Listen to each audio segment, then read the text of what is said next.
Let's get going. Welcome to Keller College for those of you who are here in person in the room and also those online. We're delighted to be here today for Carol's seminar, hosted by the GCHU, which is the Global Centre on Healthcare and Urbanisation, based here at Keller College. I'm Juliet Carpenter. I'm Director of Research at the GCHU, and we're really delighted to have you here. For those who aren't familiar with GCHU, we're a research centre that brings together the interests of sustainable urban development and health and well-being here at Keller College. There are fellows who are interested in those two areas, bringing them together to think about healthy cities. So basically, the aim of the centre is to explore, do research into healthy urbanism, healthy cities, and very, very broadly defined. One of our other aims is to engage with the public, and we sort of run a series of public seminars twice a term on themes around healthy urbanism. And then one of the third sort of missions, if you like, is to develop the careers of early career researchers. And we do that through various means, including a programme of global visiting research associates. And this is the second year that we've run this programme. And we have 5 visiting global research associates this academic year, and Carol, we're delighted, has joined us as the first one for this year. He's been with us since January, and yeah, just coming to the end of his residency with us. So this is one of the sort of outcomes of his period here, is this seminar bringing together the interests of people that he's met over the last couple of months, and some interests of colleagues back in Brazil and elsewhere. So we're really delighted that you're here. I'll just give a brief outline for those who I don't know you already. He's professor at the University Centre of the Educational Foundation of Brusque and coordinator of technical and scientific projects at the Institute of the Regional University of Blau in Brazil. So we're delighted to welcome you, to have hosted you for the last 6 weeks. And it's great that we're going to be spending this afternoon at your seminar. And you've entitled it Urban Form, Nature and Health. Can we measure cities' habitability in a climate crisis? So I'm really looking forward to the presentations and the discussion. So thank you so much, Carol, for organising this, and look forward to the afternoon. Thank you. Okay, thank you. Yeah. so we have another guest, I believe. Yeah. So yeah, I'm moving on now. Yeah, dear colleagues, thank you so much. Yeah, for coming and to attend of this invitation. Yeah, especially because it's a really important reason for me. Yeah, because I will bring today some kind of results of my period here in Oxford. And of course, one of the most important results are established with this knowledge, but with these connections. And so there's the reason why I invited so many people, to come here and to bring new perspectives about cities, about public health, about climate changes, and about habitability. And for today, we have different objectives. We have a few objectives. The first is explore how urban form, environment, exposure, and institutional capacity interact and shaping everyday lives in the cities. Second, to discuss methodological approaches, both conceptual and operational, that allow us to move from abstract sustainability narratives toward measurable, comparable, and actionable frameworks. And the last one is one of the special objectives, especially between the context with different levels of institutional capacity and resources. Many small and medium-sized cities, particularly in the south of Brazil, are navigating climate risks with limited technical and financial structure. If we are serious about climate adaptation and urban health, our analytical tools must be usable beyond major metropolitan centers. And so for today, for help us in this discussion, uh, please, you can enter. Hi, welcome. For help us in the discussion, we have this seminar. The seminar is organized in two blocks. In the first section, we have three lectures, and we provide a break, a 15-minute break in the middle. And after this, we return with another lecture and final panel discussion. Okay, so if you have a question, please take a note, and then the end we can bring these questions and to provide some answers. And I will also introduce our first speaker. Yeah, our first speaker, Ariadne dos Santos Daher. She comes from Brazil. She's an amazing friend. So thank you so much, yeah, to accept the invitation. Ariadne dos Santos Daher is an architect urbanist graduated from the Federal University of Paraná, specialist in technical management of urban environment for the Pontifical Catholic University of Paraná. She had a Master of Science in Urban Development from University College London and holds a PhD from the postgraduate program in urban management and University of Paraná. She's a senior partner at the Jaime Lerner Arquitetos Associados, Associated Architects, and her professional experience includes projects at the regional, municipal, and urban scales in the areas of territorial planning and strategic projects, urban environmental sustainability, conservation, and rehabilitation of cultural and natural heritage sites. She is a senior lecturer of urbanism and landscape design at University Tuiuti of Paraná. And she was a guest lecturer at the Master of Urban Planning program at Melbourne School of Design. So welcome, Ariadne. Thank you so much. And so we will start with this first lecture. So. Hello, everyone. Carol, thank you for making me sound so good. And and I have to make a confession from the start.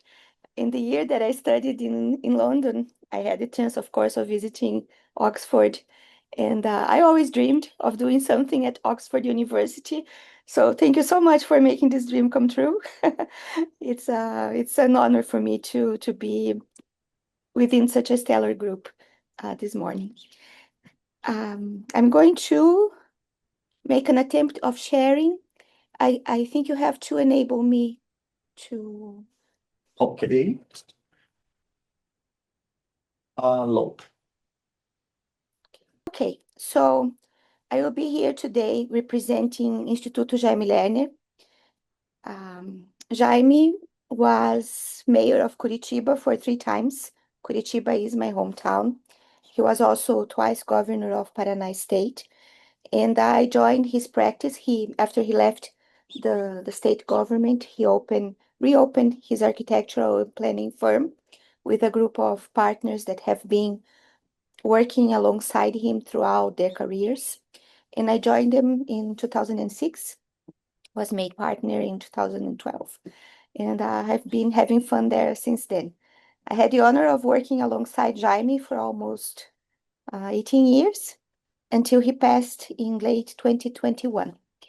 For those not so familiar with his work, he was president of the International Union of Architects. He collected accolades throughout his career, international ones and national ones, and also helped to give form to the concept of urban acupuncture, which is something that I will touch upon very briefly within my presentation. One thing that I would like to share which was at the foundation of his view about the cities.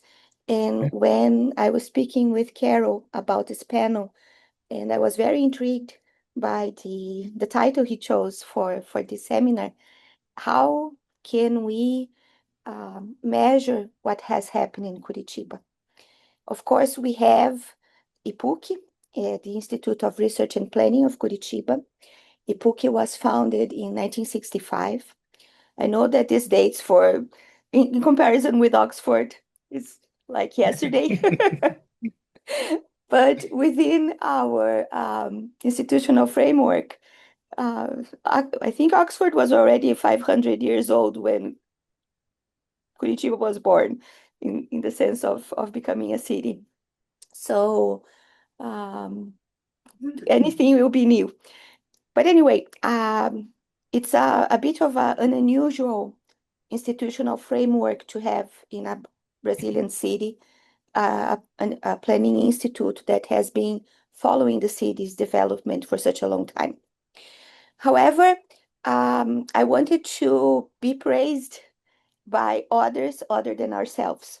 So in the sense of how can we measure what was accomplished in Curitiba, of course, not only by Jaime, but by all the people involved throughout these decades, it would be perhaps interesting to analyze how the city is perceived from those that do not inhabit there in terms of international rankings, national rankings. So I proposed to him to depart from there and then step back and see how the foundations of the planning of the city may have influenced its situation today.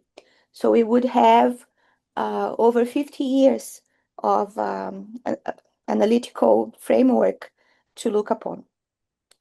And something that Jaime would always say, this little turtle is in every presentation he made after he stepped out from public office, is called Vita.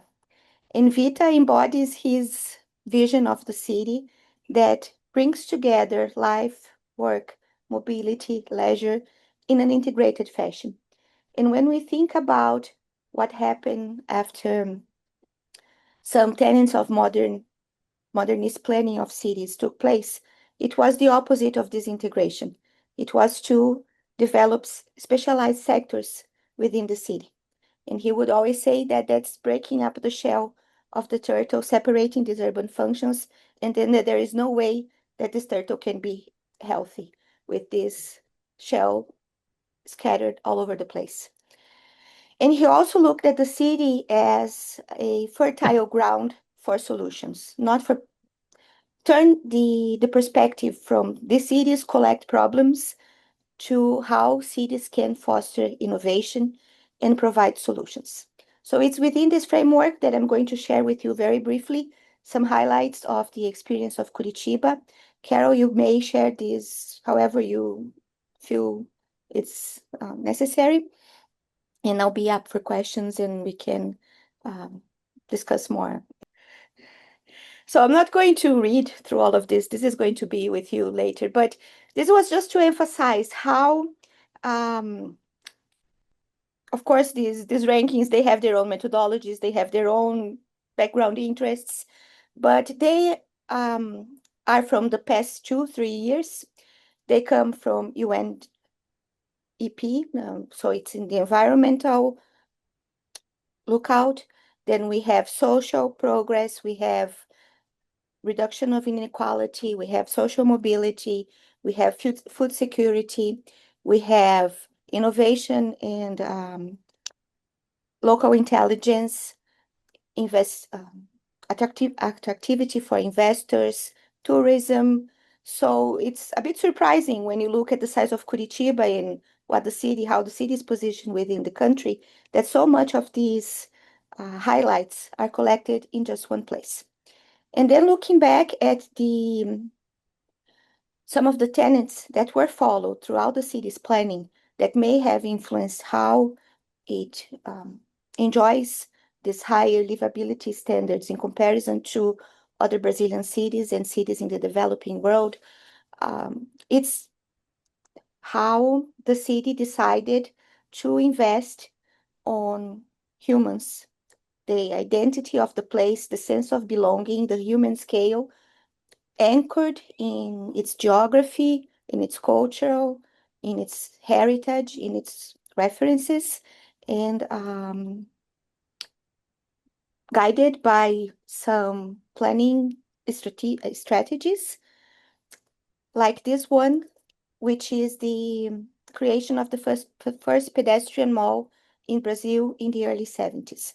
I was one of these little people when I was young. It's a very simple strategy. The city brings on Saturdays paper, paint, and the children just enjoy their time in the public sphere. So the idea was to prioritize the human scale, prioritize the livability of the spaces, closing down areas that were overwhelmed by car traffic and bringing people back to this place. So this was done in different areas within the central part of Curitiba and helped to preserve its scale and also create this space that is more easily appropriated by the pedestrian. Also, think about the city 7 days a week, 24 hours a day. What can I do to activate spaces both during the day and both at night?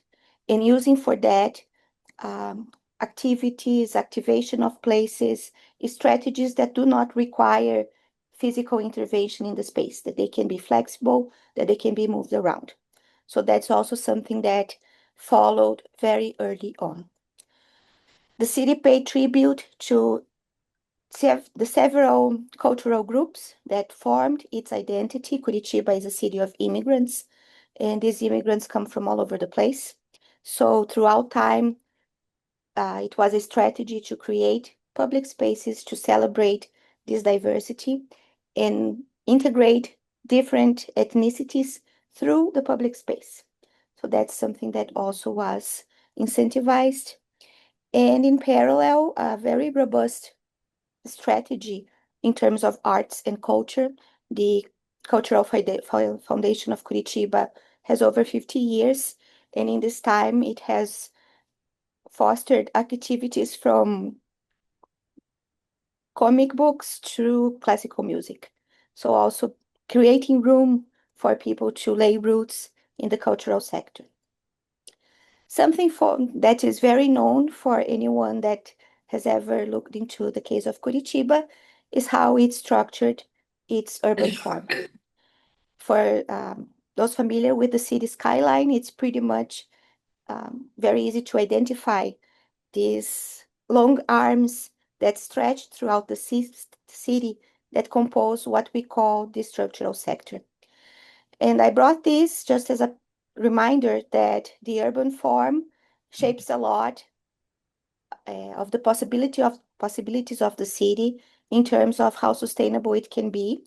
So it's a comparison between Atlanta and Barcelona. I'm sure you have all seen this before, but within 1/10 of the area, we can accommodate the same number of people and generate a much smaller carbon footprint because of the compactness of the city and its offer of public transportation. So what you prioritize in your design will have a long impact on your possibilities in terms of more or less livability. So in the late 60s, Curitiba reviewed its master plan and made the decision of changing from a concentric urban growth structure to a linear structure of growth, organizing higher densities and the more robust infrastructure alongside a set of axes that run throughout the cities. And at the core of this axis, it was an interplay of land use mechanisms, robust transit capabilities, and also accessibility through the roads network system. So this was implemented since then, little by little. and really has been a guide for both the real estate sector and for government and for other actors that interact in the public space. It was very fast. This began to assume this form in 10 years. So as time went by, the guidelines that were set in terms of having retail activities, service activities on the pedestrian level, having mixed-use buildings, having housing and also other activities, help to create and stretch it downtown.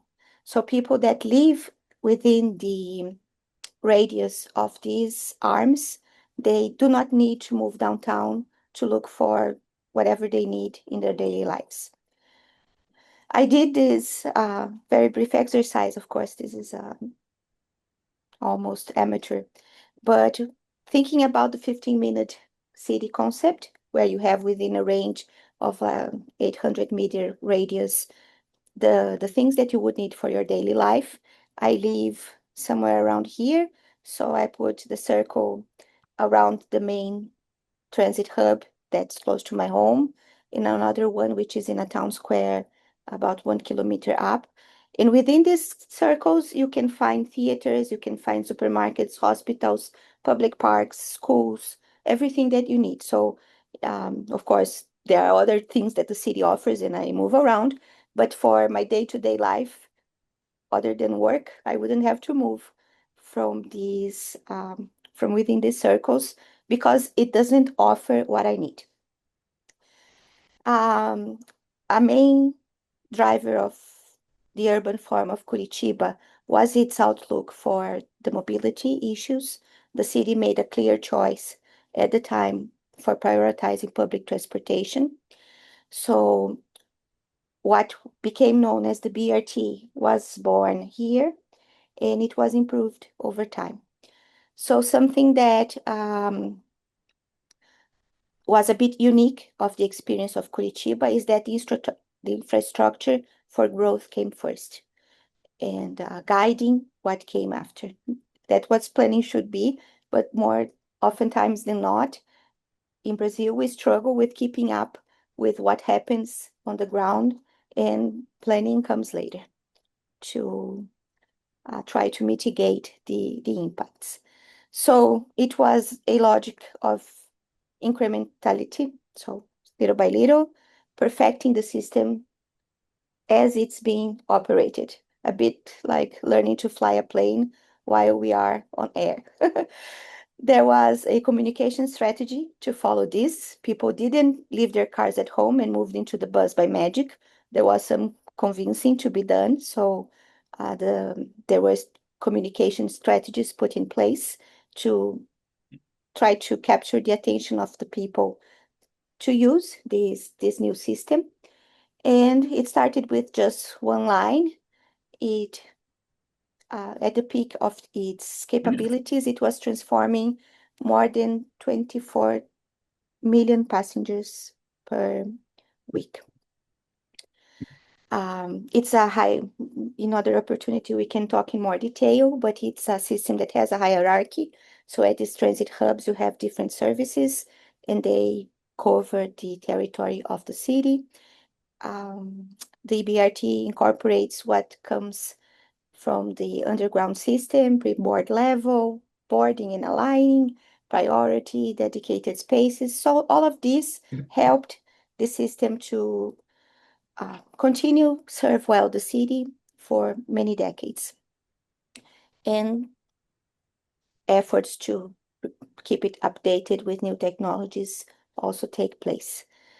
This is a brief comparison in terms of capacity of transportation of different modes and how wide of surface can you cover within the same budget with different modes of transportation. So particularly for developing cities, you can see that you can cover a much wider area with a good surface system than you would be able to with an underground system.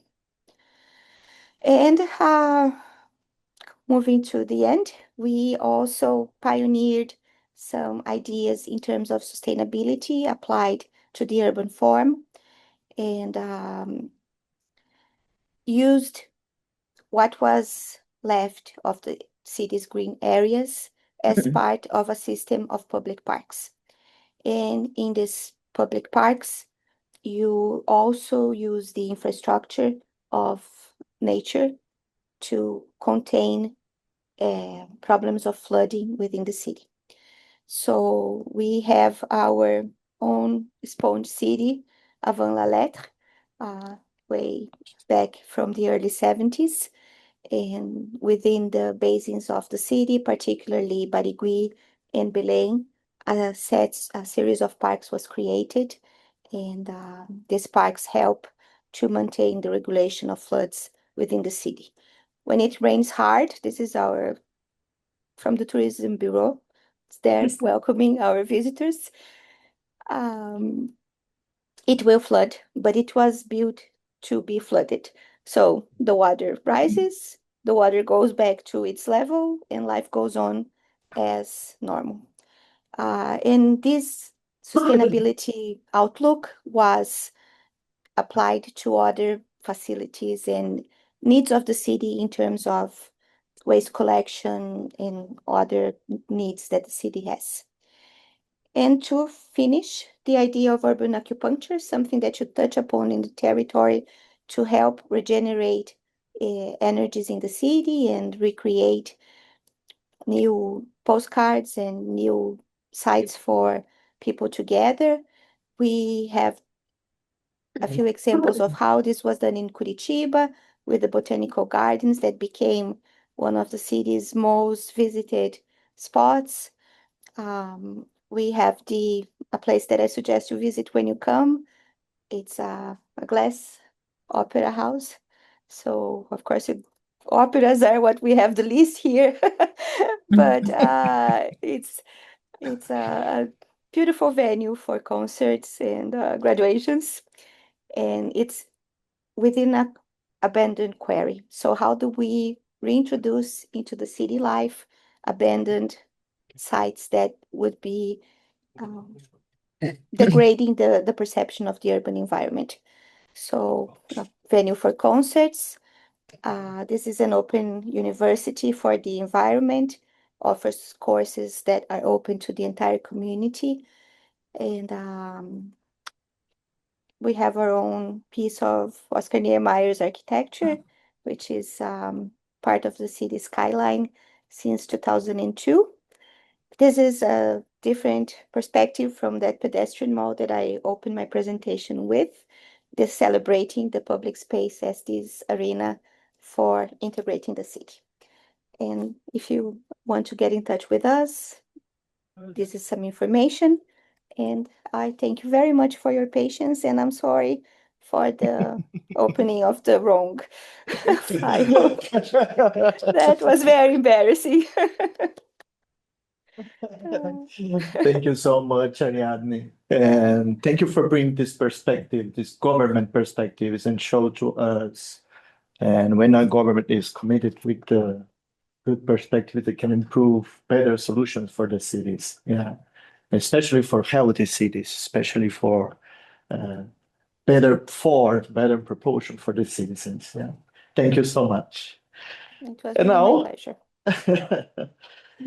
We move on to our second lecture. Yeah. Oscar. Yeah, please, Oscar, take a seat.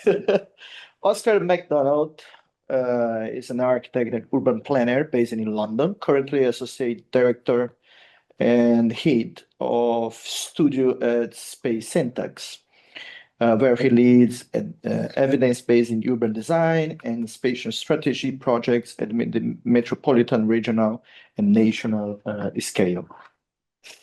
He holds a bachelor in University of Sheffield, a master from the University of Westminster, and his professional trajectory combines architectural practice digital modeling, and spatial analytics. And at Space Syntax, he has directed and coordinated multidisciplinary teams and on complex large-scale projects across Europe, the Middle West, and Asia. All the time. Well, yeah, thank you very much for the introduction, and yeah, it was really interesting hearing Ariadne. Thank you very much. And so, I mean, I'm guessing I'm going to talk about more of a kind of million-mile high view on urban configuration and urban form and kind of space syntaxes. I guess people would debate this, but I would kind of argue fundamentally it's kind of a top-down. It starts with understanding configuration from a kind of mathematical perspective. And it deals with how people understand space and all those kind of things, but I think it's less kind of on the ground at that kind of intellectual level, I suppose. So it's really interesting to hear that as a start point. So I was just kind of, I think this is kind of some really obvious points, but just to kind of start thinking through, the exam question, habitability, what that means in different contexts, and to start to think about how we apply this in projects all around the world. So and thinking about it in terms of how we deal with their problems. So obviously when you think of habitability, it's about health, dignity, being able to survive, right? That's the kind of fundamental thing around habitability.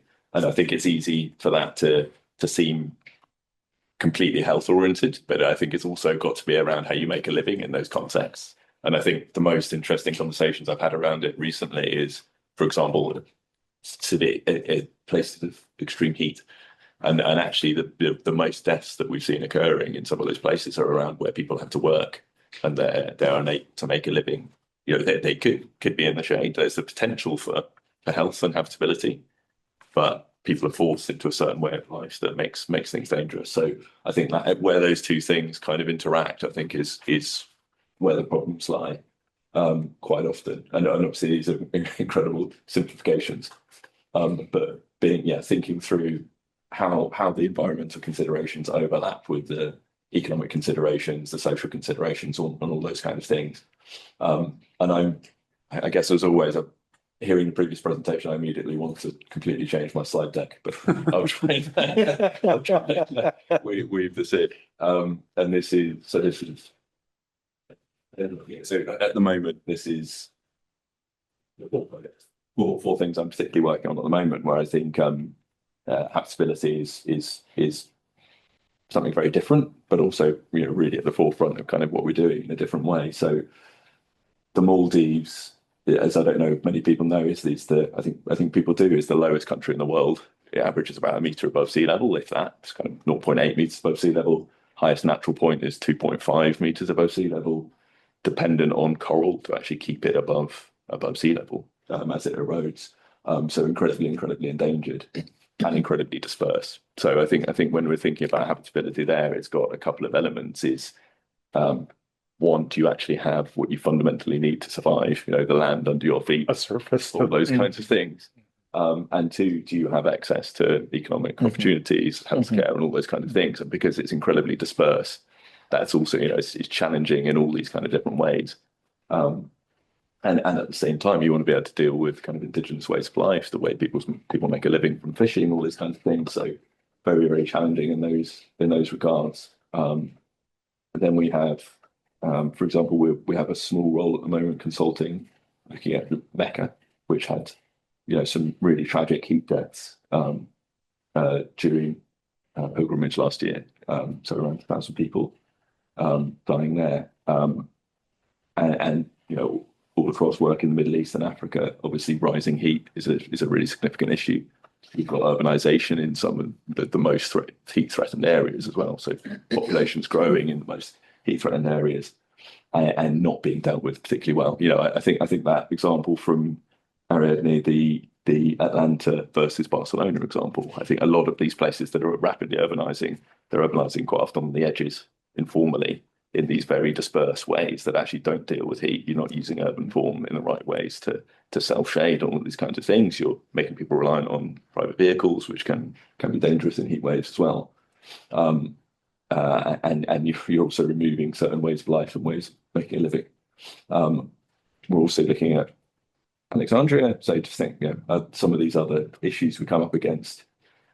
The flip side is that really extreme density. So you've got around 2,000 people per hectare there. In some of the kind of redder spots there up to 2,000, 3,000 even. So the heat map is density. Is density, yeah. And again, I wish I had some slides going, but yeah. So incredibly dense, and you have these bits of urban infrastructure that cut the city in half currently. So I think it really interesting thinking about Curitiba there, and probably the advantages of BRT. You can kind of stitch together the urban environment around that, whereas the line we have through the centre of Alexandria there is an at-grade railway connection, which means that you can't cross the city even in this incredibly dense urban condition. And what we're trying to do there is raise up the new metro, and working on what the implications of that will be for creating new social space and cooling and all these kinds of things. So interesting points there. And I think even in the UK, where basic health and survivability, I guess, is much easier, you've still got these big issues of unaffordability, people being trapped in these really unhealthy conditions, car dependent, new urban neighborhoods, for example, where you have no choice but to walk, and then you get the kind of knock-on effects for lower health outcomes. So and this is the kind of segue into space syntax, I suppose, is thinking about, I think you have to start somewhere, I suppose, with these issues. But the way we start in terms of the problem is thinking about cities as fundamentally as kind of spatial and physical objects. So they exist. I guess we argue to bring people and goods together in physical space, right? So you've got that physical concentration of activity, and therefore, in order to be able to deal with them, you need to be able to understand it from a kind of scientific perspective as well as you possibly can. And all those conditions I just went through have their kind of very unique spatial characteristics. Obviously the Maldives is this incredibly different situation. Mecca's got these really unusual dynamics as well. Everywhere's unique, but you need to be able to understand some consistency in order to be able to make some kind of intelligent have some kind of intelligent insight. So to kind of introduce space syntax to people that don't know it, I don't know how much people do, but it started at UCL in the kind of 50s and 60s. Really, and it's kind of to understand that question of how and why built form in combination with other urban systems drives outcomes. And then Space Syntax Limited, which is where I work, is then taking those insights and trying to apply them, basically. So trying to say, okay, with that understanding, what can we do? What can we do about it?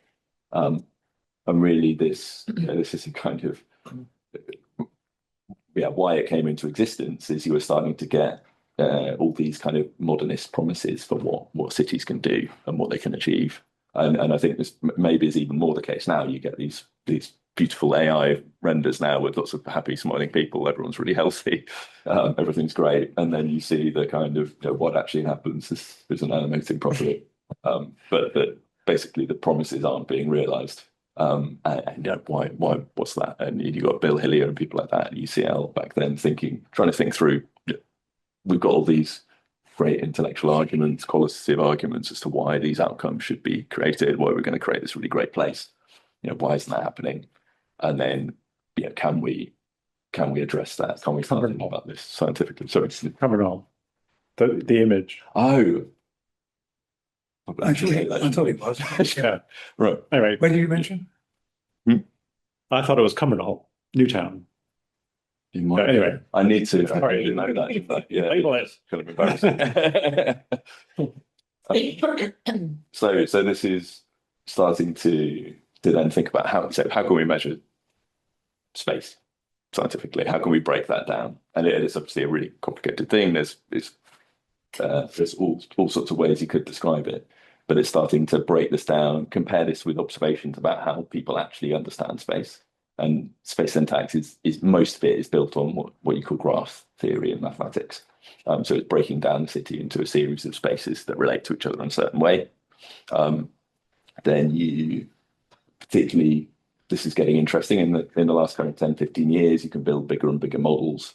It's built around how people understand and move through space. So it's not just describing it, I suppose, simplistically in your relationships between different spaces, but it understands how people use and move through cities, which is generally about, people are or brains have evolved to be lazy, basically, and you break down journeys into the simplest routes. So it's not necessarily, maybe you could get quickest through kind of weaving your way through the back streets to get from A to B, but most of the people, most of the time, follow the least angular change through a system. And that means that once you understand that and you can start to build models to predict where people are moving, you can understand which streets are going to be the busiest, the most accessible, we call them, or which ones might be isolated. And you can start to build up these pictures of, now we're able to do this at a kind of national scale, which has been really interesting. And you can start to see which streets can attract movement, which don't. You start to see in places that have been allowed to evolve naturally, or have grown up over hundreds of years, that usually you get a very good relationship between the streets that would naturally attract movement and the way they're used, so the way land use works and things like that. In newer cities, for example, looked at Brasilia, for example, where you have the way it's planned and the way it naturally starts working is completely different. And the land uses start to move around. You get informal development where the routes are naturally attracting movement, and it doesn't overlap with where the planners thought, which starts to get quite interesting. So essentially, there's this way of breaking down space to think about space, and that relates to movement, relates to land use as a result of that movement. So you get where you get more footfall, you're more likely to have more active uses. Where it's more isolated, you're more likely to potentially have residential, say. For example, there's been good findings around, or reasonable findings around, where you have those more isolated segments, potentially higher crime rates, connectivity, all these things we kind of know instinctively, I suppose, as planners, that more connected places are better places.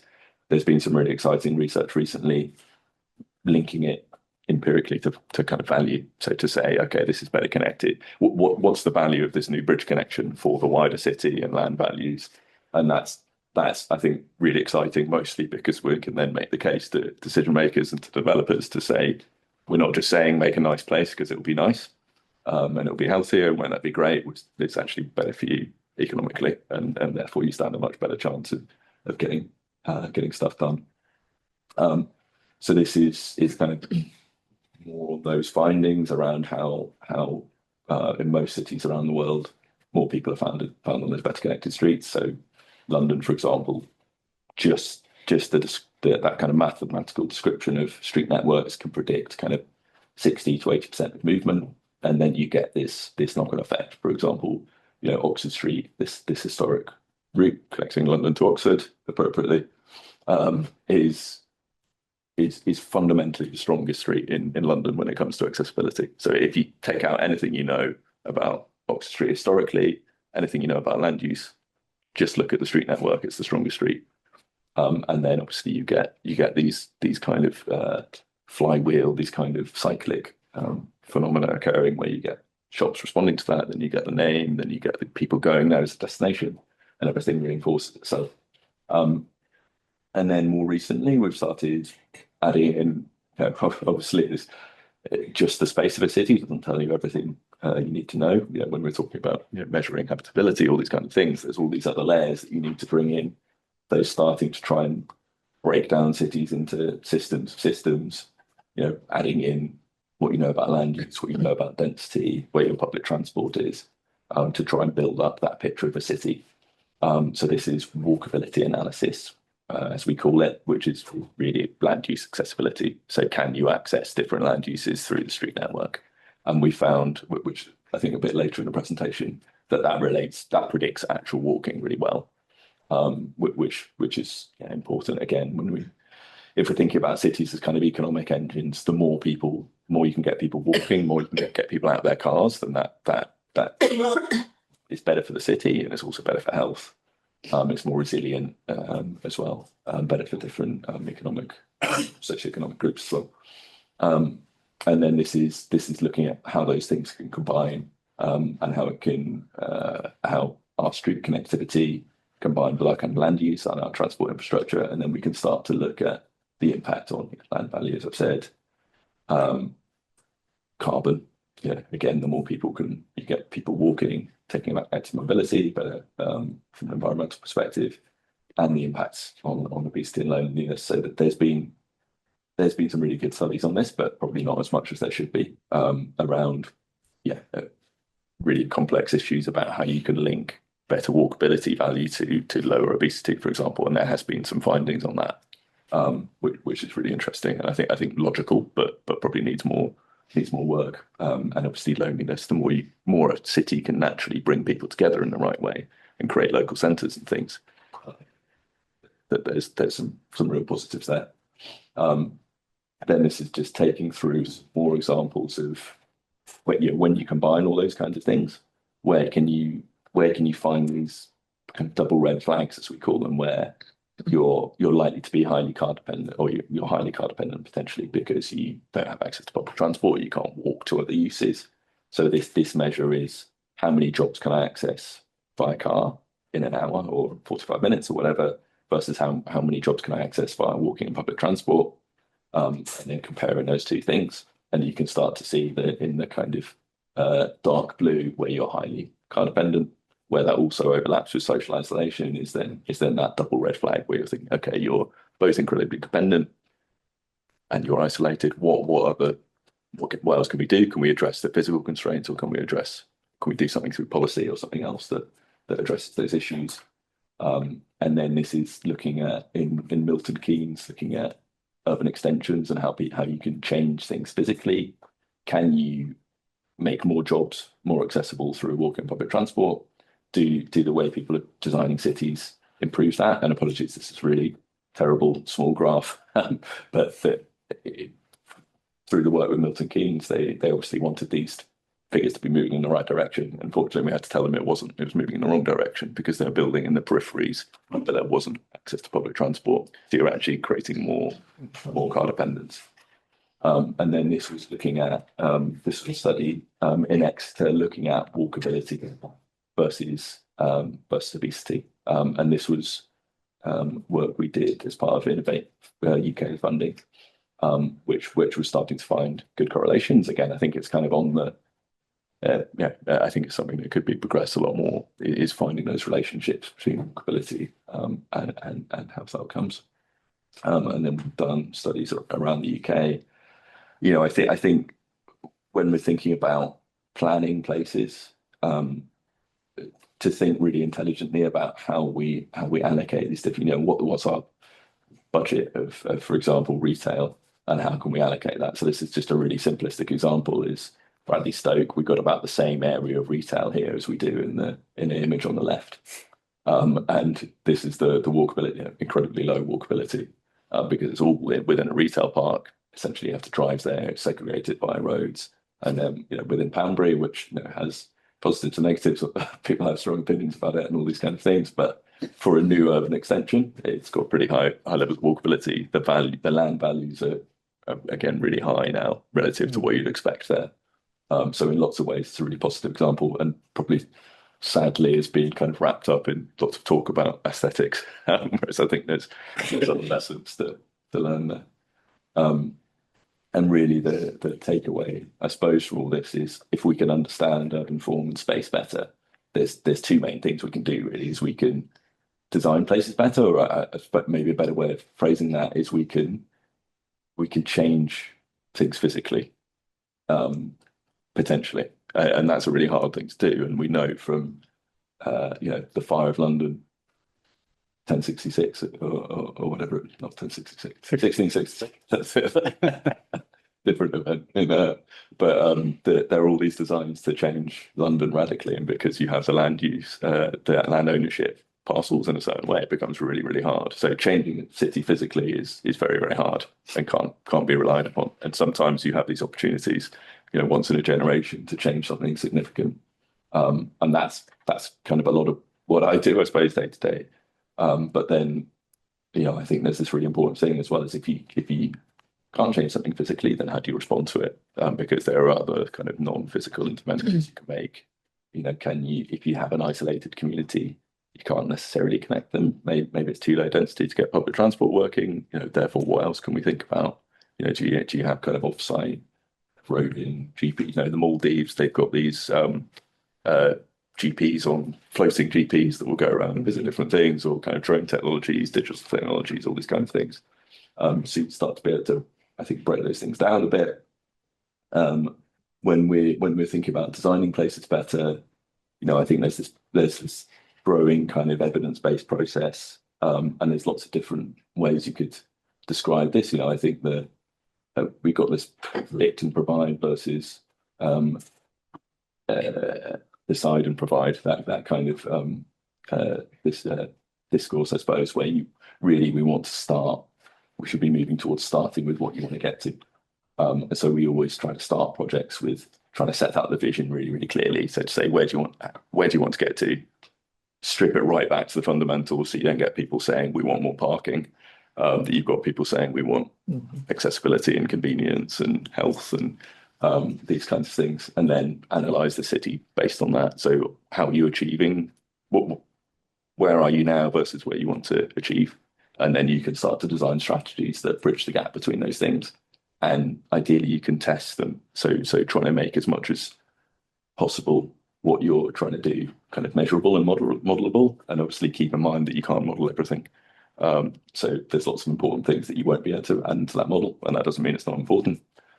But as much as possible, you can be designing and testing as you go, and you can get around that kind of, I guess, some of the issues with those kind of 60s examples is people make these grand predictions and say, if we do this, that will happen. And it takes you 30 years to realize it's not the case. Whereas if you can model, maybe you can cut out some of those errors. And then this is just some examples around some strategies we've done that have kind of gone through that process, and then managing existing places better, obviously, to be able to map those things out. And potentially, this is something that should be, I think, much, much more widespread, and it's actually quite easy to do now, which is to say, what does your city look like from the perspective of different people? If you have robust health, for example, so you can potentially walk a long way, but you have low income, what can you access from each different point? So can you access healthcare and schools and jobs? If you're in low health but you're rich and you can have access to a private vehicle, what can that do? And so this is something we do as well, which is design and work with cities to design tools to start to understand those kind of problems.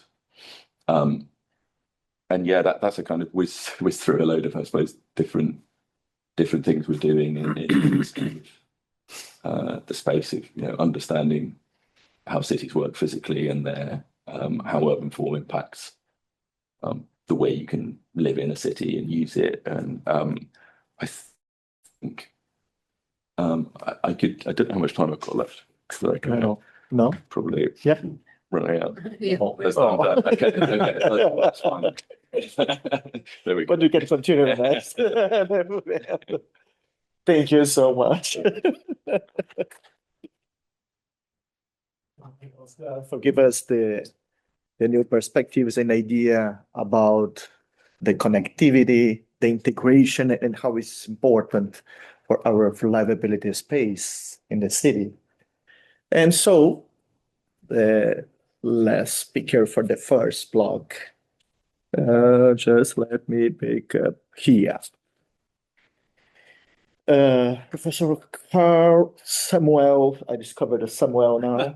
Yeah, crop. Is an urban designer, urban morphologist, and academic whose career integrates teaching, research, and professional practice in urban design, master planning, conservation, and landscape. He holds a bachelor in landscape architecture from the University of California, a master in urban design from Oxford Polytechnic, and a PhD in geography for University in Birmingham. Where his doctoral research examined the analytical foundations and historiography of building form within urban morphology. He's senior lecturer in the School of the Built Environment at Oxford Brooks University, teaching the master in urban design, bachelor in urban design, planning and development, and master in historic conservation. So thank you so much for coming. Thank you, Carol, for inviting me along. I guess to say, well, and thanks for the general hosting. This to a certain extent, well, Carol, I got an email saying, "Can we have a chat?" I said, "Right, let's have a chat." And so, partly this is prompted by that discussion, and say, "Okay, well, we, I thought it was a very good discussion." So I'm going to kind of follow up some of the things that we're talking about, and this is going to be even more abstract. So we've gone from on the ground seeing stuff happen to the satellite view. This is going to be very abstract, and I know, and so I'm very grateful that you've kind of given it some substance, because what I'm going to show is not other than that. Anyway, and I mean, I think some of the things that have come up. One, Oscar, you mentioned ownership as a key issue, and I want sort of go in that direction, but also Ariadne focus on the governance, and so I think that kind of I'll pick that up, because that's kind of where we so talk about form, process, and adaptive response, and I'm kind of taking the issue of health and measurement as a kind of key thing to talk about. So there's the really abstract diagram, and so the as this kind of to take urban form and identify the parts on a basis of part to whole. So everything comes out of the ground. We extract materials and we make them, we process them usually, and we make individual materials. We then use those to make structures. So if you're doing adobe, you pull it out of the ground, bake it, and then make structure. Those make our our dwellings, and as buildings, as historically urban areas developed, they aggregated, and we get then the plot series, and so it's a kind of heuristic device. If you start examining places, there's great variety, and I sometimes think about the principle of infinity, and people say, well, that's just this long number line that goes on forever. Infinity to me is, even though it's finite, our planet, there are an infinite number of things that we can look at, attributes we can identify. And so even mathematically, you can say, well, you can number all your numbers as Gödel worked out, and that kind of blows apart your neat, oh, there's a system. But no, we can number the system and then number that one and number that one, and that's how we go forever. But this, in a sense, the benefit of this is it allows us to look at places systematically and start to, what I think is really interesting, when we do look at that variation, identify ambiguities, because we will find ambiguities. Places aren't, while this is kind of neat. And, the first thing when I was kind of working on this is a product of my PhD, it was like trying to, put everything together in a linear list, and it just didn't work. And so that what became interesting is to see that the area in the dashed line is essentially the embedded voids that we occupy. But those, the roots are part of, they wouldn't be there if there wasn't the form there. So the physical form. So in a sense, what I'm hoping we're doing is kind of adding the complement to, I know space, you're showing that, well, we're looking at floor area as well. And so that kind of pulls in, so you can see where that is. And one of the things we can do is, in analyzing places, separate those out. So take the elements and do an element separation. So the geographers like M.R.G. Conzen and architects in Italy, Saveri Muratori and Gianfranco Caniggia started doing this and saying, well, how can we understand the way places have developed? And certainly for the architects, the Italian architects, is also a tool for design. So how do we stitch into this? How do we understand how they go together? And so how do we intervene in them? And so we can look at a place like the city of Bath and do centerline analysis. So that tells us that the root network with which we can play and come up with things. And one method, not actually closeness centrality, but not betweenness, but is kind of compositional type. I won't go into that, but it identifies the type of root by its position in the network as a whole and relative to other settlements. So red roots are the ones that connect to another settlement. What we also do is, in looking at those as a root type, you see, say, the area to the south is a significant area of the same type, and that corresponds to then the urban tissue that was constructed at that time. And so while in some ways, the differentiation that you get from space syntax is relating to this, the movement structure as a whole. This is then saying, okay, well, let's look at that full. So if we go back to that, you could say there's a kind of tissue section that takes all those together, and the tissue at the top is all those things together. And so we can characterize those places by those elements and their configuration. And also on the very important principle that in that part to whole relationship, anything that you pick has a shape and size. It also has a position in something of which it's a part and has an internal structure. And so it's using that as a heuristic device to understand what's going on in all those places. Now that has a number of a wide variety of uses. And one of the things in terms of measurements is to say, well, there are fundamental physical measurements. So we can do linear measures and characterize places. So a key one is junction spacing. So that has a strong impact on walkability. So you're in your peripheral areas where it's essentially typically industrial, coarse grain. You have very wide, large junction spacing. In the center, what was the historic core Roman settlement and medieval walled city, very close. And so we take all those and we can start putting those together and say, well, you characterize it by those measures. You can also then add area measures.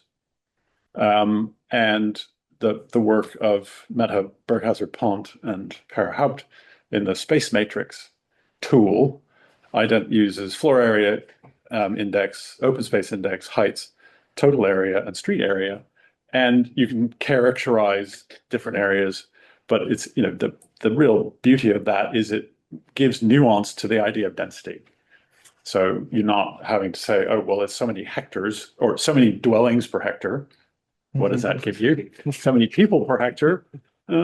So then combining those measures is a strength. Combining it then with, let's say, the root type and the range of measures, say from space syntax, closeness, betweenness, etc., provides a strong the kind of a principle I think is really important is that we benefit from describing things in different ways. Yeah. The same thing. So the underlying principle is the same as binocular vision. We get depth perception because we have two eyes in slightly different positions that look at the same thing from a different perspective. Our brain essentially identifying the interference pattern of those and gives us depth perception. And so if we put, combine the types and the measures, we get a much fuller view, and you gain information. I mean, that overlaying patterns is more information. So if anyone a musician, if you tune your instrument, how do you tune it? By the beats. So if something's just out of tune, there's a phenomenon of a beat in your ear, and you're in unison when you don't hear any beats. So that's additional information. So it's not just information of one frequency and another, it's the interference pattern between the two. So I think in terms of trying to make the most out of what we do measure, that's one of the key ways. And so if we go back to this diagram, I think it's also important, and kind of going back to some of also some of the things you were saying, but also what Ariadne was saying, it was like it's in a particular place. We need to situate it. We need to say this is happening at a particular place and qualify those measures. So otherwise, just a kind of, if it's just a number, then maybe it's not as useful. This is the pivot. And this is where we get to ownership and governance, and also another underlying principle, as I understand urban morphology, which is the city of Bath is characterized by that diversity of form, which is a result of an historical process. Different parts of it were built at different times according to different ideas. So the Roman core reconfigured in the medieval period, by the 18th century, removal of the city walls, the alignment of the city wall becomes a street. And so there's transformation. But it's that idea of a process. So the character is the result of a particular process. And I show this because, a bit like, Oscar, your picture of, why do we continue to build low density suburbs? It's a habit of form. It's a cultural process. And so this is where I flip to say the governance issue is crucial. If, we can, and we're all very good. How many different kinds of urbanism are there now? Community urbanism, landscape urbanism, there are lots of ideas. How do we put them into practice? And, and you were hinting at, sometimes it's really frustrating. So I will then go to this diagram, which is essentially the process of cultural evolution, which I would say is just learning. It's the learning circuit of input, response, and you go around in a circle. But it's spiral in a sense. You get somewhere. So you have your idea of urban form on the left. You have control, which is crucial to make it happen. And so on the left-hand side would be the divergent design process. It then converges through the planning process and the construction process. You have a great idea, but how do we build it? And then we interact with it. And we either find it works for us or it doesn't. And that stimulates us to say, oh, we need to change it. The climate's changing. And so, and at the bottom, it's fundamentally in a particular environment, and it is, the base fact is we are alive because of a flow of energy. And we're energy junkies. We're not going to get away from it. We're not using energy. It's just how much we use to get what we need. And so we need that. And what I would add to that is the whole process goes around because of human energy. And that is potentially one of the keys is to change is, well, we have to input the human energy to get it to change. But, in examining building culture in the UK, there are, I think, distinct building cultures. There's house building culture, commercial building culture, heritage building culture, and you could probably get down to lots of other subcultures within those.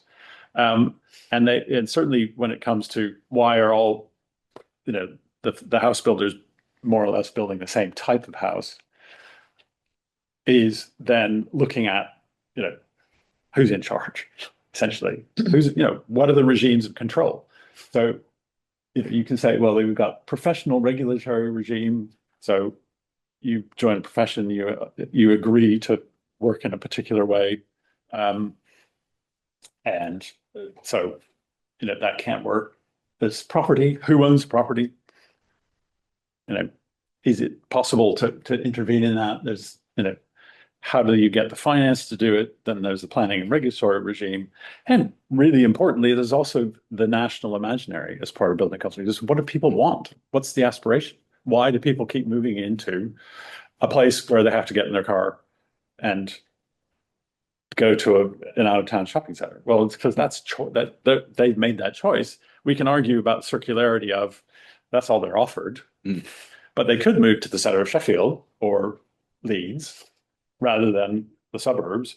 But anyway, a fundamental thing is the convenience. I mean, you said, the least angle, that's, that principle follows through everything. If it's easier to get in your car, that's what you do. You don't walk, because in terms of your personal energy output, that's easier than walking. So I think if we're going to make use of those measures to start to, test things. So those should be ideally coming into the process to help us make decisions. And so ask some of the things you show, by visualizing that information, incredibly powerful to be able to say, let's work there. And so trying to get those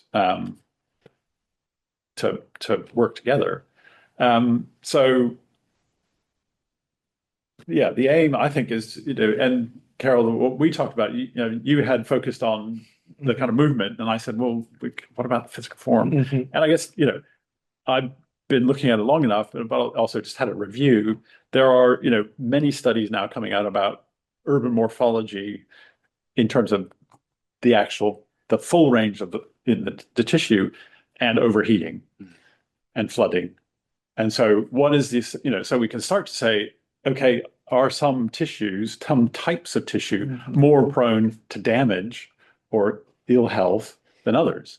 And so if we don't distinguish those differences, then we're just going to go. So that's to say, let's be focused. And so analysis, comparison, and synthesis. So we get an explanation, we understand what's going on. Comparison and critique is, what are the different ones? What are the measures? How do we then evaluate them, judge them as good or bad, and then use our judgment, design, and action to select something? Because that's, how do we go forward? And, then part of that is lobbying in the system, in, putting in, just being difficult, saying, no, this is what we have to do. But, all of it should be part of an adaptive response. That's me. It's a loss.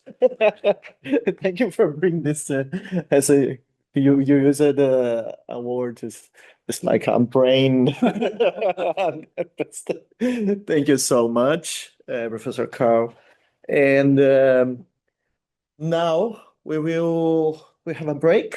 Yeah, 15 minutes, 10 or 15 minutes, and we will return for the second section of our seminar. Okay? Yeah. So, see you. The answer is go away. Right. How dare you even mention it? You can make Milton Keynes, but you can't make Sargent. So you can make. Oh, let's return. No, that was an amazing discussion. And I went to Curitiba as well, 20, 30 years ago. Videos, yeah.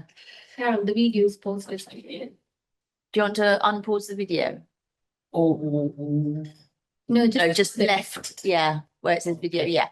Sure. Yeah. I believe it's okay. Okay. So And then you can hide that black bar if you want to under more. wait, Control L, I believe. Yeah. And so hide it High video, high. Floating control. meeting. Okay, so perfect. Yeah, so welcome back for our second section, second block, the final block of our seminar. And for this block, I will show some results about my research here, Oxford, because I spend so much time to, provide some connections, to send a lot of emails. And thank you for answering me and to help me to produce these partial results. Now I'll discover this is the work of my life. So this is just one part, okay? So I will start with this image. This is a so common image in Brazil because we are here talking about the relation between parts, relation between different situations in the city, the process. But when we saw our kind of urbanization in Brazil, especially because Brazil is so recognized about a greenery space, we have a lot of natural resources. But in the end, when you look at the model of the urbanization, it looks like this. It's not a general case, but it's very common, especially because this the image we can think about, but it's so far from the city center, so it means the urban sprawl, about the process. And we have a lot of greenery, we have nature, but the connections between nature spaces and cities, they don't exist. And so this is really important for us because this affects our capacity of housing, of bring for us better habitability in our cities. On the other hand, we have a lot of natural resources, but even so, these natural resources affect us a lot, especially when we start about climate change. This is a new a situation that occurred in Rio Grande do Sul and the south of Brazil. There was a massive disaster, and it occurs in 2024, in the end of the year, and affect most something around 400 cities in the same state. So 400 cities are impacted for a flooding moment. And it's a collapse, of course, and the state was severely damaged. This is just an image after the flood. Yeah. And the people nowadays try to recover, the houses, the financial resources, so everything. But we have another example. This is in Rio de Janeiro, because Rio de Janeiro sounds more similar for you, yeah. In Rio, we have this another example. This is an emblematic, and this can show to us the proportion of the vulnerable populations. So the climate change affects everyone, but especially for these areas, poor areas for poor people, and poor people living there. But I will bring here in my research, not Rio Grande do Sul and not Rio de Janeiro. I will bring here my state. I live, Santa Catarina. It's even so in south of Brazil. Rio Grande do Sul is here, so we are so close. Yeah, Rio Grande do Sul is here, Santa Catarina, and Paraná with Curitiba is on the top. So we are in the middle of the section.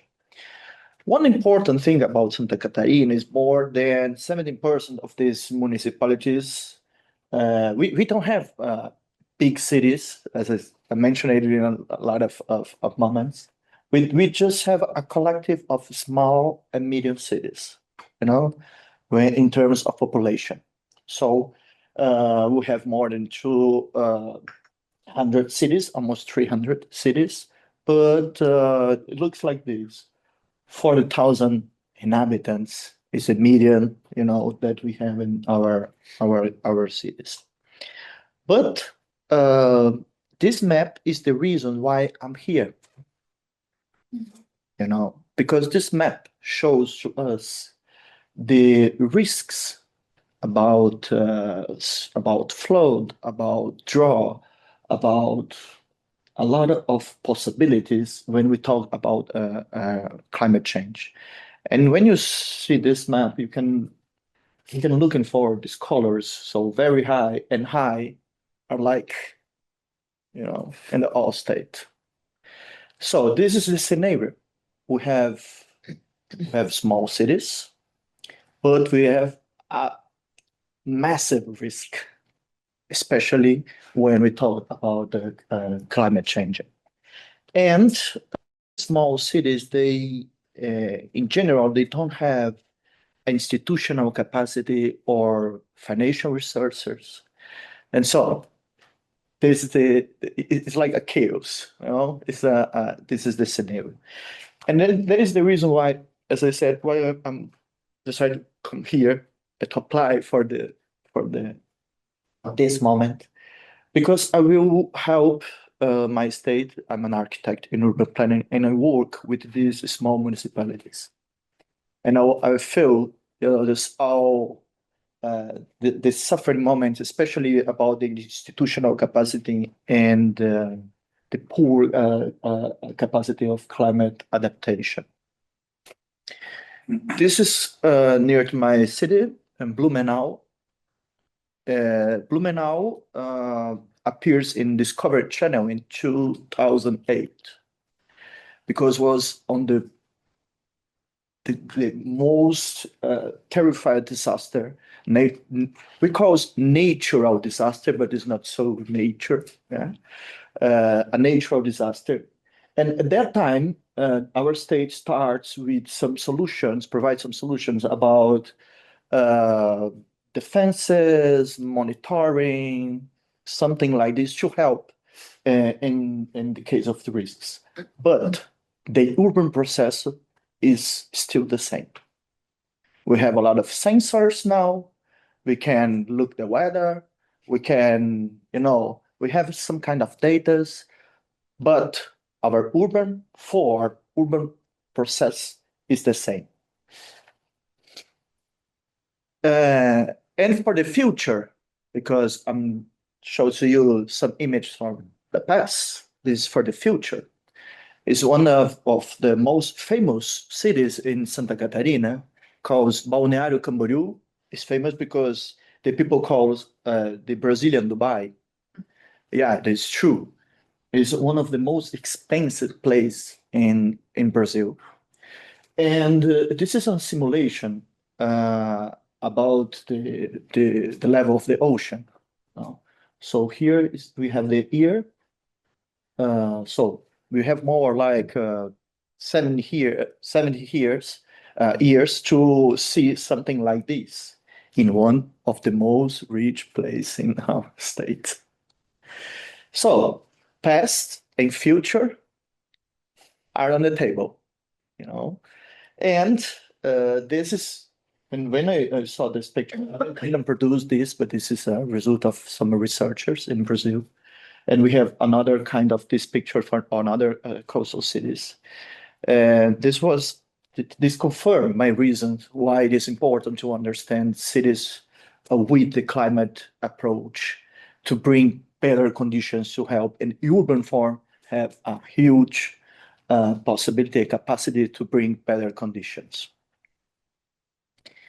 When I start my research here, of course, it's so natural when for our research, we started to look at what the world produce in terms of bibliography, of articles, of study.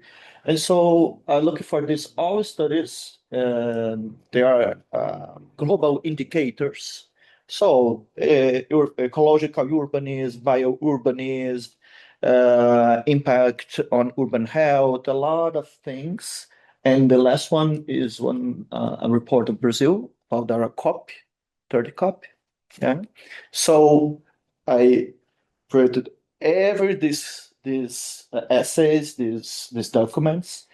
I studied more 40,000 indicators just to understand what the world, is thinking about climate, thinking about environment, and how this can connect with our cities in different perspectives. And when I finish this, of course, one of the most important things that I need to say is this kind of frameworks of indicators are amazing, but they are building for big cities, especially for big cities with a lot of data. And in our case in Brazil, as I said, we have small places, small cities, and we don't have this kind of quality of data, of public data. So, oh my God, a lot of not so just good news, but it's important to understand the real problem to provide better possibilities. And my research question, and I change a lot of times the question. Maybe after this I search again, and so I change again. But how can we assist climate adaptation and mitigation in small and medium-sized towns, especially in our case, which have limited technical, operational, and financial capacity? Oh my God, this is something like you don't have money, but you don't have data, and what's going on in our place? Yeah, but maybe it's so different, like for our reality here. Yeah, but in Brazil, this is so common. Yeah, this is so common, and that's why I bring here, and it's just a part of my research. But that's why I start to work in the name is Forma. It's an urban habitability indicator for helps the small cities to understand better the possibilities about climate adaptations in their places. And this concept brings together three important keys: the health, the climate, in the urban form. And I changed one of the name because in the first I was urban morphology. I remember, and so thank you so much. It's this like of connection that helps us to improve better views about the possibilities. And I decided to bring these three approaches and to construct four perspectives using the idea of the geoform, I call geoform, social form, management form, and participate form. I'm an architect, and so I'm a morphologist, as I said. So there's why I bring here the idea of the form that can help to shape better conditions of climate and health. The geoform calls about nature of features and process. Maybe it's one of the primal forms in our cities is the nature. It's the nature. It's the first level of the form.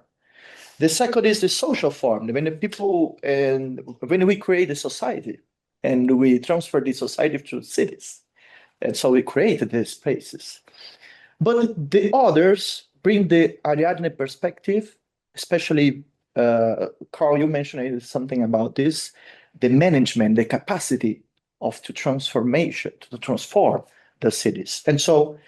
And this is why I observe in the reality the incapacity of the administration to take good decisions about climate and public health.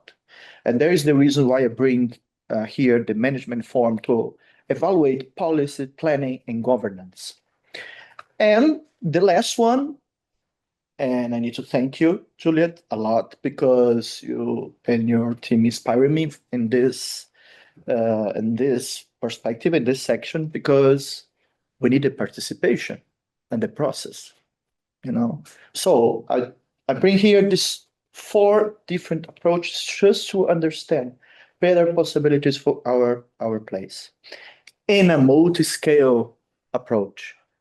Of course, because as I said, in Brazil we have like architecture and urbanism are in the same course. So I all days I work in the small place like a building, a project, a building, but in other day I go to the scale of the region and the city, and so we have this perspective. And so the idea is to bring some indicators using these multi-scales, region, city, neighborhood, street, and building. This is just my mind. I'm trying to organize.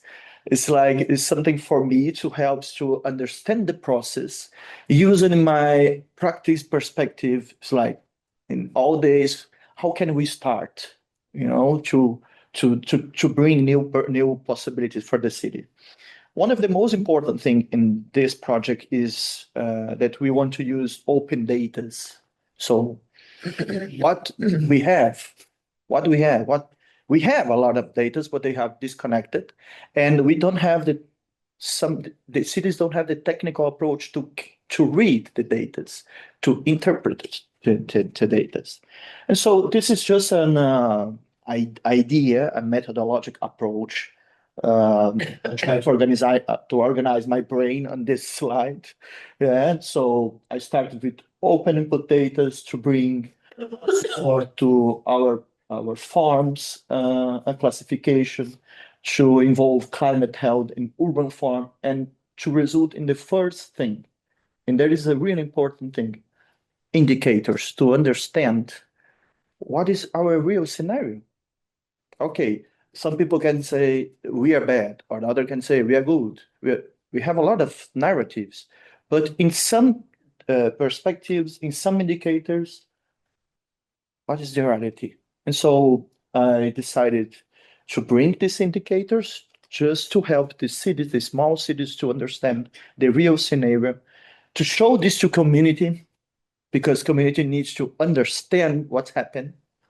And this is not so in Brazil, it's more like an approach top down. Yeah, so the plans come, it's like it's done, so accept this. And so I will bring the participation process between the methodology. For after the community participation support, the desired scenarios. And this idea of desired scenarios come from Laura de Azevedo. I need to say thank you to Laura, because Laura encouraged me. This is why this is my project of my life. Encouraged me to, after these, imagine perspectives for proposals. You know, so it's not just analysis, like proposal. But I know this is another time of the work, but it's interesting to understand. At the end, and commonly Brazil stops on there, legislation, point. But after 10 years, we don't have measures, like it works or not. What's the difference? It's not so common for us. So we have a regulation in Brazil, the municipality needs to recycle the plan even 10 years. But after just 10 years, they don't know if the last plan works. Because you can measure. You cannot looking for the past and say, okay, now we have more greenery spaces. Or now the people are near to the healthcare facilities. You know, so that is why I will bring here to help with a facility perspective for a monitoring and help for the next plans. And so, you know, provide this. There is the idea of the methodology. Inputs open data, and here I spend a lot of time just search the all possibilities. And you see, I put here your all in some cases, some, because through here I use for geoform to understand our natural base. I use our open data, but even so, I use satellitized resources. So a lot of possibilities. For social form, I bring here the expertise of space syntax, UCL, the Brooks, and another colleagues, they are not for here, but for Urban Analytics Lab is from Singapore. So they help me, so different connections. And for the management for our laws, of course, but as I said, Laura, and the King's Foundation, because I applied for a course, an online course about a toolkit for planning. Yeah, they have a really interesting, and I bring this. And for the participation form, I bring the perspective of the ENACT, because it was my first experience on here, and the listener exchange, the Oxford City Council. So I entering this it's just a resume of everything. I use this kind of data.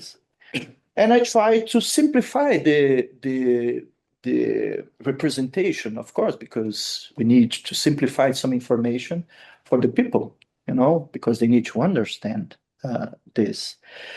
This is just at the end what my works talk about.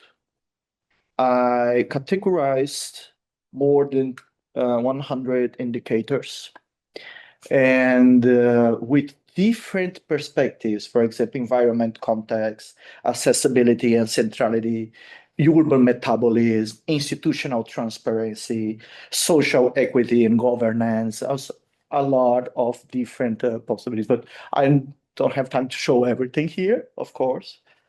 And the last, I built it's like, okay, we have this all, but we are good, we are not. And I provide like a formal framework and with this color. So if you are red, you are a bad situation, And and I provide, this is a really visual. It's like in practical terms, I construct an Excel with automatic things, and I bring these numbers, and so we have a lot of possibilities to show for our small municipalities what is the situation.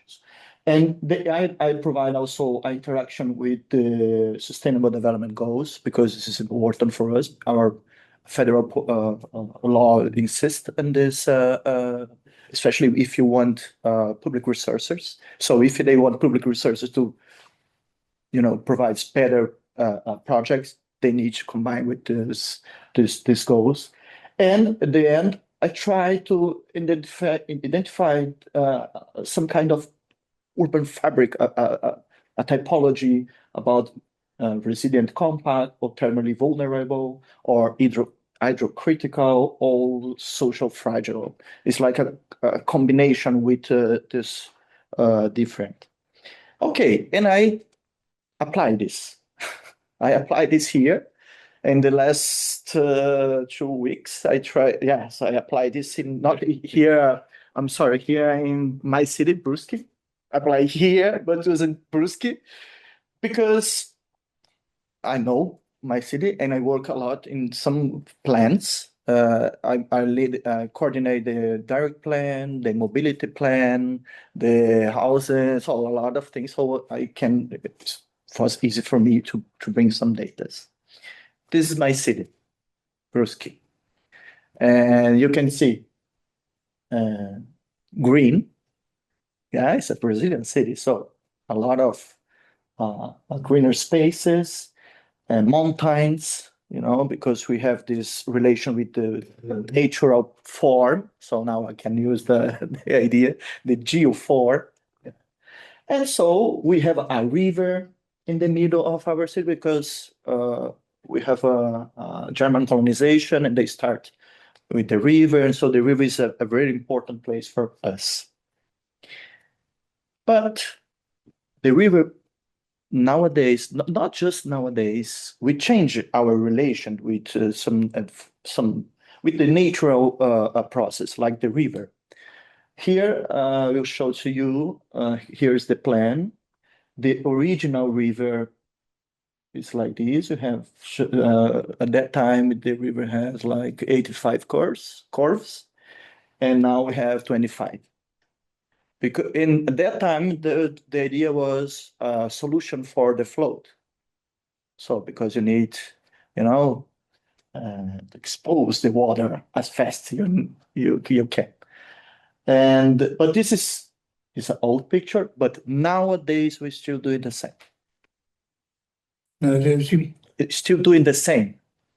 It's the same. It's like this is for the 70s, but nowadays we have like current now a big project to continue this idea for another part in our cities. So it's another case. In 2024, in 1 year, we have registered 13 times a period of floods in our city. And the flood moment after, so we don't have money to recover this every time. This is one of the examples. We don't have these possibilities. And so with this approach, I decided to apply the geoform.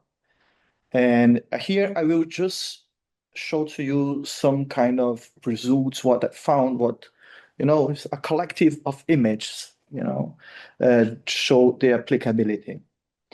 I produced these images for my city. So this is my city. This is a 3D model. And so now we have a 3D model for, prospect some different scenarios. Here we have the hypsometry count that day we are talking about. It's like the altitude, hypsometry, the deforestation, slope. So this is a public information, but the people don't know this. You need to collect everything and put in the same place. So now you can see what's going on. Another thing, public information, is the land use, especially because you can understand the urban sprawl. You can look the urban sprawl in our map. So here is like the downtown, but look at these places in the middle of the forests. And this is very, Professor, this is very common for us. And especially when we compare these two images, you can see differences in the far areas. Another thing that I bring here is the hours of sunshine through the day. And so this is another interesting thing for us, especially when and this is the points represents our buildings. So I just put it. It's more easier to understand. But this is a solar map for us. It's a public information, but it's really important in our case. But just a few images. At the end, they are just some kind of these indicators that I organize. And we have at the end 0.40. 0.14. I expected the 0.25, and we are in the middle. Yeah. The social form. Social form, I bring two perspectives. I bring two perspectives about integration and connectivity and choice, just to understand the degree of spatial integration about the houses. So in a global perspective, in a local perspective, just to understand, especially the integration with the risks. So the most integrated place in our city is in the most risk area. So floodings, slopes, more than 15,000 of people are affected by the risk areas in our case. But even so, I continued, and here I'm mapping all house near healthcare facilities. And so the people who are closing like in 1 kilometer, or and they have a distribution, but when we look the greenery spaces like squares, they are concentrated in the downtown. The people don't have access to this kind of activities. For the connectivity index, you can help understand the possibility of natural movement or the possibility of healthy habits like walkability. When we saw this, we can understand a model that repeats a lot of many years in our places. They are you remember I mentioned the closed condominium, gated condominium. So the gated condominium is like a new model in our places. How can you provide better connections when you have a gated condominium in our situations? Another kind of data, the direct discharge of sewage into the river network, and we have a lot of river. But even so, we don't have a good quality of a system, of a collective system, especially and when we talk about sanitation. This more closer possibility to understand our neighborhoods with the morphology and solar irradiance. And this is a contribution for our colleagues in Singapore. And the last one that I developed and I finished yesterday is like a way to using the Google's Street View images and combine with satellites and NASA interacts. And this can bring the perspective about the heat index in our place. So it's an open thing that my city can use to understand the conditions. So just I want to show you the reality about our nodes. The management form is just on a resume. This is I use for the something that I covered for the King's Foundation. And we have not so a good number of points, but there is the most dramatic thing, the participation process. It's the worst. We don't have participation. We don't have possibilities of management. We are good, not good in the middle and the other, but this is something the people can participate. It's like, it's impossible. They don't have forums, they don't have debates, they don't have nothing for this. At the final, my city is a critical place on this point of view. Not with the idea of geoform or social form, but principally about the participation process, principally about the management form, to evaluate if we have policies or we have possibilities to give our opinion. Here is another approach of the development system goals. And nowadays, our place is a social fragile system because we have possibilities to understand our nature as a site, but we are like, we do nothing. It's like, The conclusions, the idea to design for these medium, small, and small cities and expose the structural fragilities.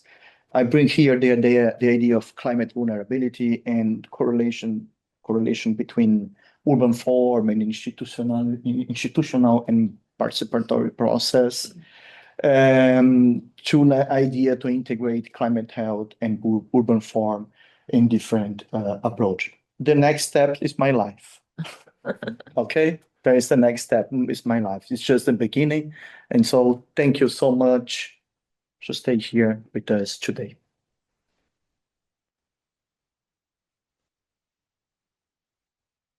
That's great, Carol. Thanks so much. Now we do have a bit of time for questions. I think we're meant to be wrapping up by 4, but maybe we stop. Yeah, I'm so sorry. No, that's I use it 10 minutes. If we stop sharing, Yeah, wait. then we can bring Stop those online back into here. the screen. Hi again. So it's a time for questions. Our audience, maybe, which we start. Chico is my colleague in Brazil. I have two questions. One for Ariadne, and one for Mr. McDonald, Oscar McDonald. In space syntax, London have the Thames as a route for public transportation. And I don't understand if the river is considered by in the analysis of the space syntax. Can you tell me something about that? Yeah. I mean, that's a really interesting point. I'll try and be quick because there's I suppose different ways you can consider all these different mobility forms because it's obviously not going to appear on the walking network. It's going to appear on different mobility networks. So sometimes we do factor things in. So the Maldives is a really exaggerated case because the ocean is then the infrastructure, if you see what I mean. There's no roads between settlements because it's all oceans and you can travel anywhere you want to go. So I think you can create models that will factor those things in, but then you just need to be careful that you're thinking about your particular mobility systems in the right way and you're not confusing the wrong mobility systems. So it gets really interesting actually when you do start to factor those things in and I think your point's a really good one because you can easily create a model that doesn't factor those things in and then you stop thinking about it. And then you make a decision based on that. You forget to look at the potentials of something like the river or the ocean or whatever. So yeah, I'll try and keep my answer kind of really a bit lost to say. And Ariadne, in 2019, I asked to IPUC, the Public Institute, Planning Institute of Curitiba, some data about the public transportation. And they show me that the number of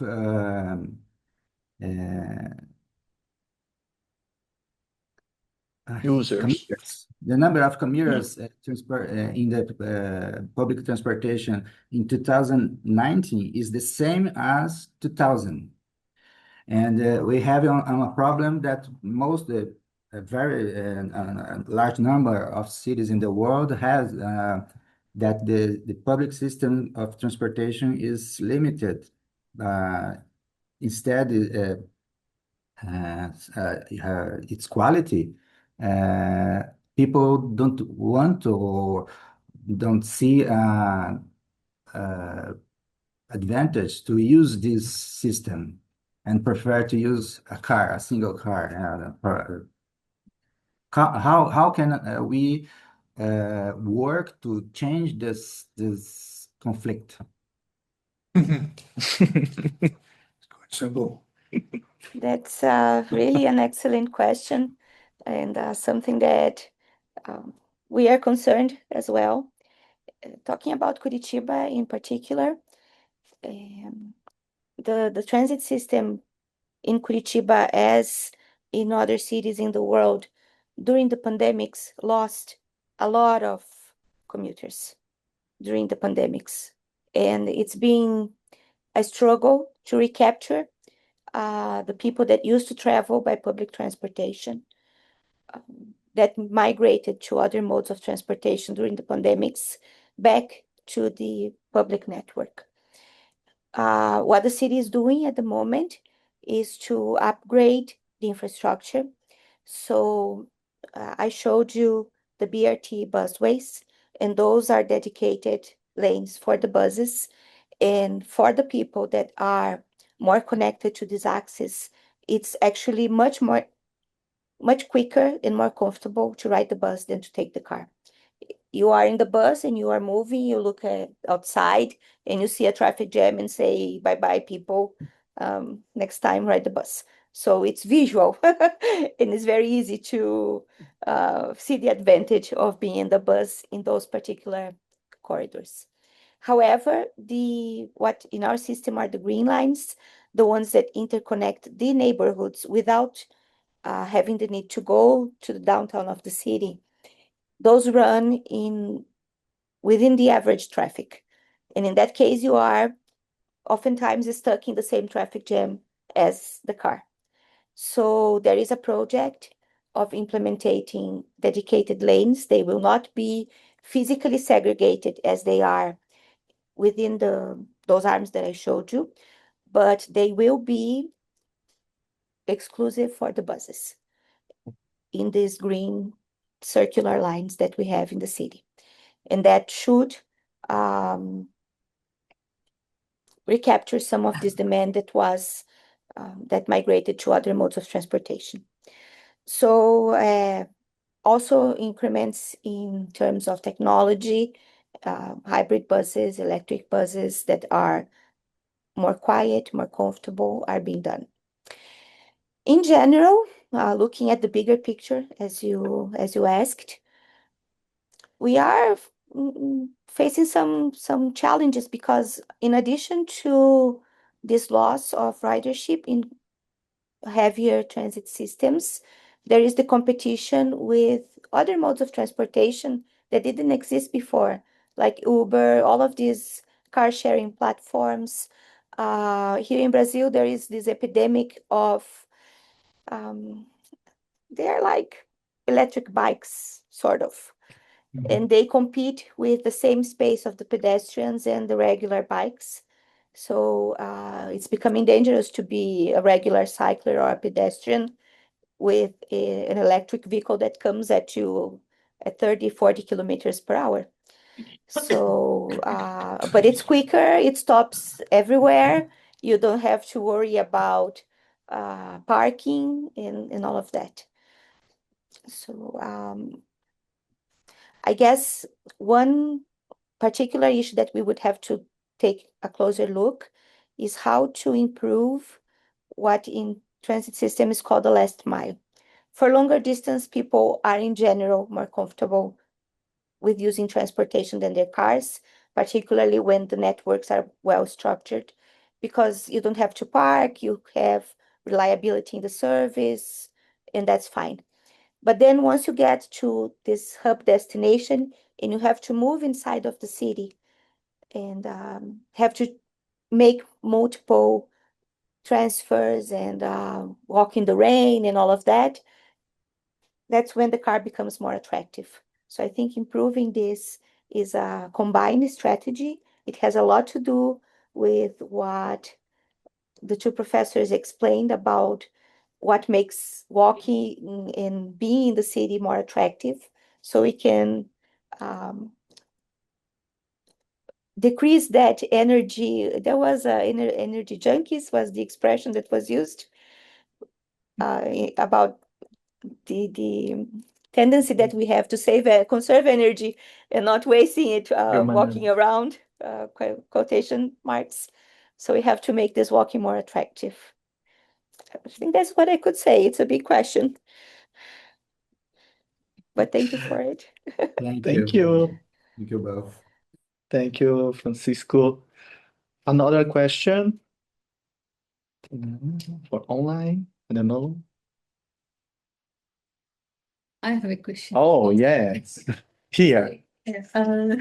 So you mentioned about the spatial networking, the map, and then you said more connected the street is the more number of people are there, and gave an example of Oxford Street. So I was wondering whether you factored in other things like the proximity to the Oxford, to the London tube stations or coach stations for this analysis. Yeah, so that's really interesting. Is basically mobility. You can kind of build up a picture of mobility the more information you add in. And Oxford, I mean, the reason for giving that example in a way is that even factoring out the tube and factoring out any other bit of information apart from just the way the street networks are configured predicts kind of 60 to 80% of movement along Oxford Street compared to, say, another street. So you can get that kind of level of resolution. And then if you start to add in the tube stops and add in the land uses, that's when you can start to, you can never predict 100%, but you can get up to 80, 90 consistently. So it's something we do quite a lot, is kind of movement forecasting and usually depending on like the budget of the client or how detailed they need the information, you can factor in those different things.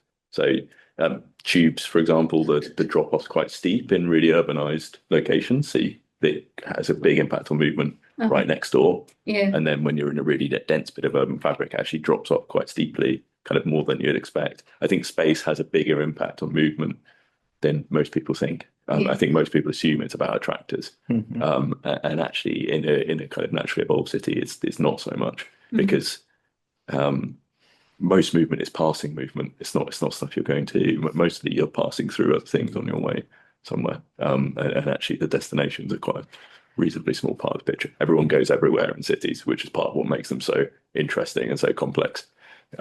Which is again another long conversation. Professor Francesca Fry is with us. Let's say hi. I am. I'm sorry I joined very late, but it's been really interesting to hear the discussion. Yeah. Thank you. So, another question, or just let me see here. I don't want to speak too much, so I okay. Welcome. I follow King's Foundation and the works you are doing in the center. It is Samia's, and we invited Ben Bolgar twice in Italy by online, unfortunately, but we have a relation, and we think your job is fantastic. It's inspirational for us, and I use your scheme and your partner, and I think it's very important. We are involved in social value in Italy section, and now in Italy we have we don't have, they are starting, the government, the new plan about housing. And we think to purpose something very concrete and easy to measure from the beginning of the process, because they are creating, as you say before, the problem is always the same. They start from the top, and the bottom have to produce. And we want to purpose as a social value Italy and a network of a foundation and no profits, etc., something like that. So I ask you to inform us, and if I can, I want to follow you by online, etc., because I think it's very, very important for us to have this kind of meetings. Next month I will be in March in Paris. If you want, I send you the place where Philea is organizing with the mayor of Paris, something about. But I think it's very, very important. I love Britain, and I'm not so neutral about it.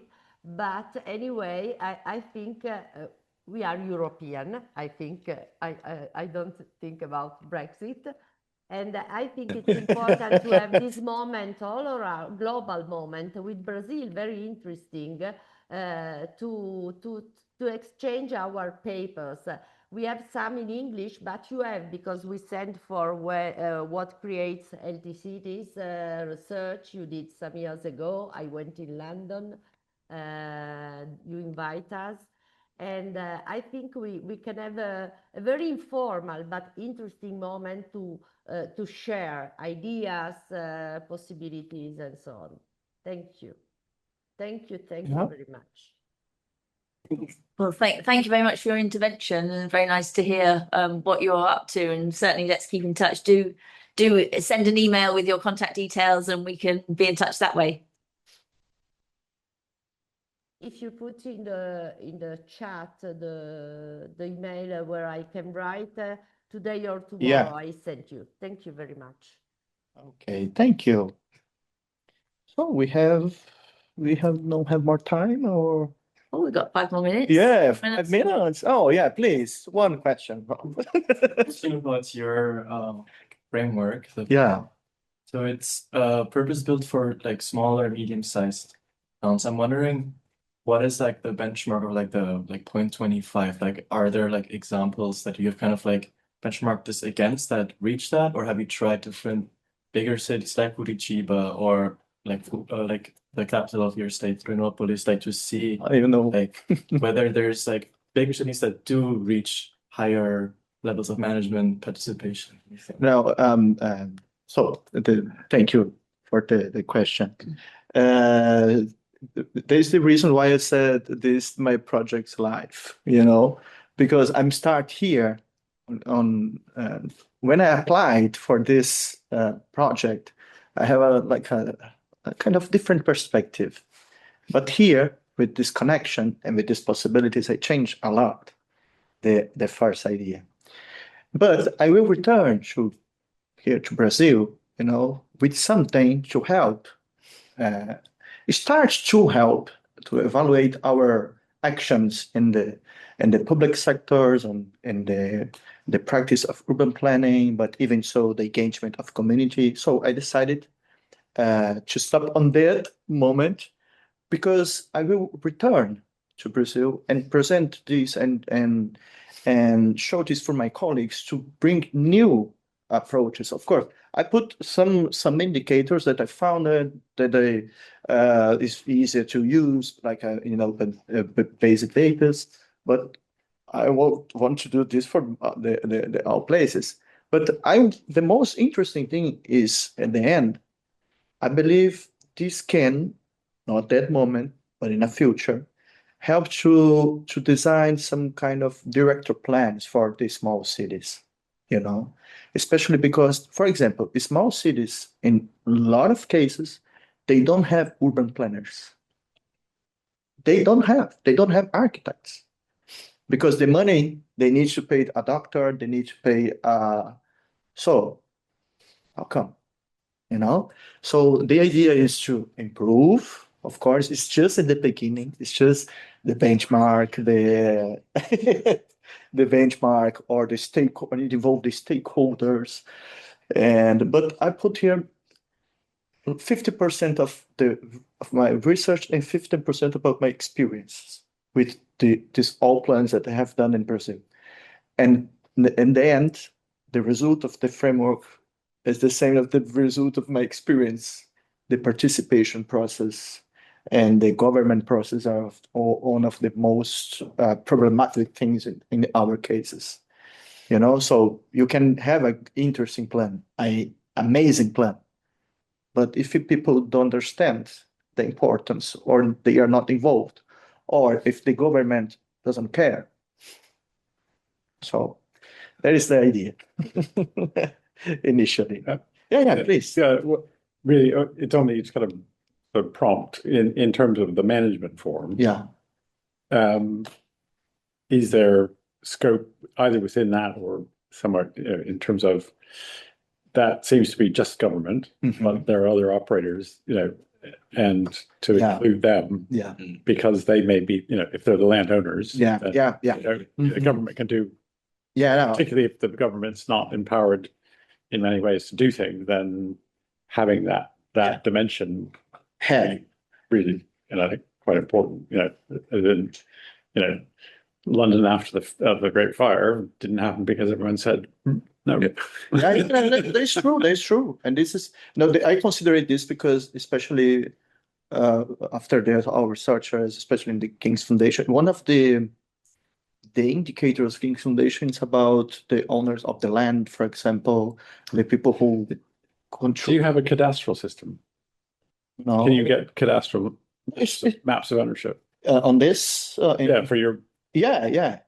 So that would be another layer. Yeah. But I use the open data. So every city can do this, every city. So it's not private. Can I? Yeah. I was asked to go to Curitiba to talk about transport. I'm taking calls from Newcastle, and I knew vaguely about the bus axes, but I didn't have any intimate knowledge of them. And I was really shocked when I got there to find how wonderful the bus axes were, but how equally wonderful the other two parts of the trinary system is. In other words, they're not called motorways that parallel the bus route, but they're pretty broad, pretty capacious routes. And so we've got a wonderful bus service, but we've got an equally wonderful car service. Yeah. And although the density of the development is highest, most adjacent to the bus routes, the car routes aren't so far away that that density is. In other words, Jaime shouldn't have built the second and third routes when he built the first route. It seems to me. I mean, you kind of guarantee it's a weakness built in, isn't it? I mean, the bus route could be ignored, turned into cars, and you just triple the amount of car space. Whether you've got the parking in the centre is another issue. So I think the buses are unbelievable in Curitiba, in my week's experience. But I was driven up and down the car routes even more by fellow profs in at the conference. And it's kind of unspoken about and unspeakable too. And whether those kinds of decisions are of the urban plan are actually made by Texaco or Shell or somebody else making their influence known, I mean, it's impossible to think that it doesn't have. Was that cynical? You know, just not So never.